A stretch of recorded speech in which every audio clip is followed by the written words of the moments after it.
Every writing project starts the same way, with a blank page and a topic. And for a lot of boys, that first step is where the resistance begins, before they've even written a single word. Today, I'm starting a new series where I walk through every phase of how I actually teach writing in my classroom, step by step. And it all starts here, with choosing a topic. If you're new here, I'm Simone. I teach elementary and middle school English. And this channel is about helping boys build real reading and writing skills without the fight. This is the second video in a series that walks through my full writing process, phase by phase. So if topic choice goes well, everything after it gets easier. Here's something I've learned the hard way. When a boy is handed an assigned topic he doesn't care about, everything downstream gets harder. The outline feels like a chore. The writing comes out thin. The editing feels pointless because he never cared about the piece in the first place. But when he picks a topic he's actually excited about, all of that shifts. He is motivated to write because he can relate to the topic on a personal level. So here's the first thing to do. Whenever possible, let him choose a topic tied to something he genuinely cares about. That might be a video game, a sport, a specific animal, a YouTuber he watches, a hobby, a place he visited. It doesn't matter what it is, as long as it's real to him. This doesn't mean every assignment becomes a free-for-all.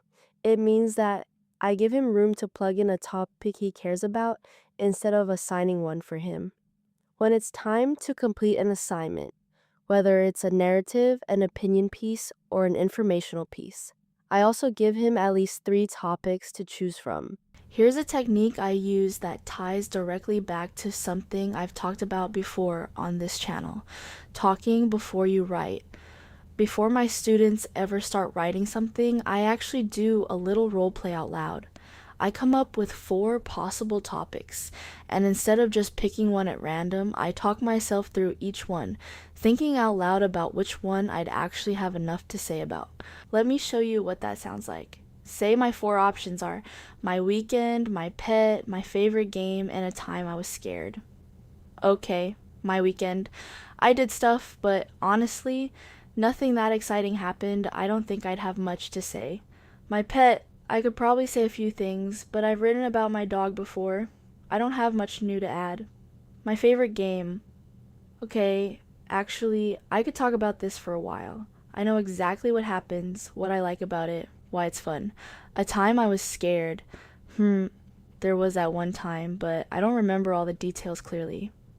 So actually, my favorite game is the one I've got the most to say about. That's the one I'm going with. That's the whole trick. I'm not just picking the topic I like best in general.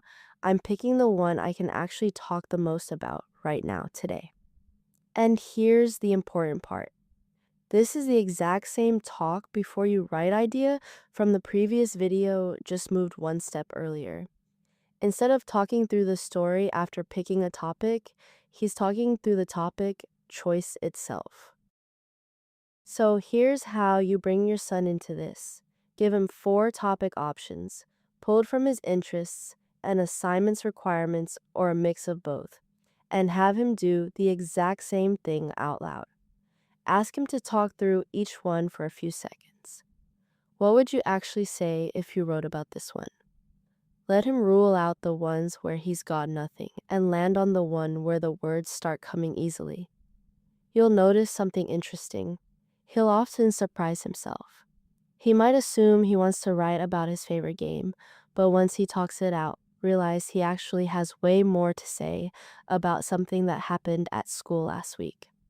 The roleplay surfaces that before he's wasted time starting the wrong topic. And once he's landed on the one with the most to say, that's a topic.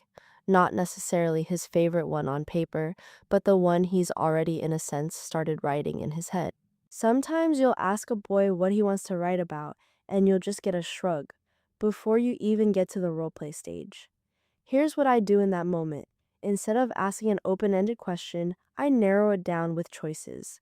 I'll say something like, would you rather write about something you're good at, something that scares you, or something that happened that made you laugh? Giving him 2 or 3 concrete lanes to choose from is almost always easier than an open blank slate. And once he's picked a lane, that's when the four topic role play can kick in.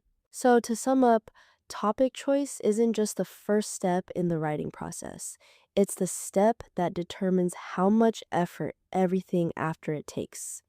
Give him a few real options. Have him talk through each one out loud and let him land on the one he's already got the most to say about. Next video, I'm covering phase 2, how I teach outlining using a simple graphic organizer, so all that talking turns into an actual plan on paper. Subscribe so you don't miss it, and let me know in the comments. Try the roleplay tonight and tell me which topic he landed on.